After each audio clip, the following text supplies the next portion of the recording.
listener production. Hi there, I'm Alicia McFarlane. Hope that rates could be put on hold next week off the back of the latest inflation figures.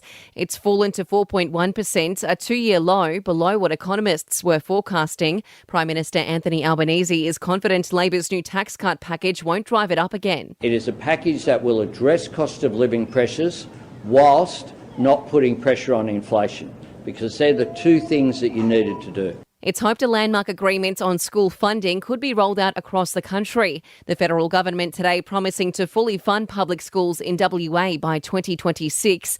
But Shadow Education Minister Sarah Henderson thinks it's state and territory governments that need to step up. Well, under the Gonski funding structure, the Commonwealth is actually meeting its commitment, providing 20% of funding to public schools. So the big gap is the states. Jason Clare has not done a good job, first of all, at making the case for reform. Clean-up efforts continue in southeastern Queensland after a relentless series of storms. Some areas outside of Brisbane saw 24-hour rainfall totals of more than 350 mils.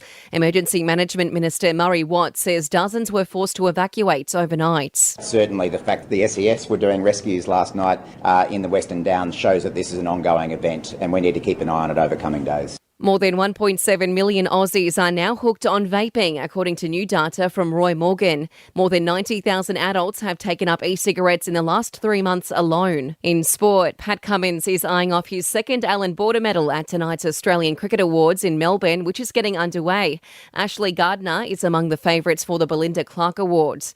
And Lance Morris and Will Sutherland are among 4 players who may debut for Australia in the first one-dayer against the West Indies on Friday. Skipper Steve Smith says around half of the World Cup winning squad is being rested. It's good to have some fresh faces around. It's been a busy summer. Some of the boys are quite tired, so it's nice to have some new energy.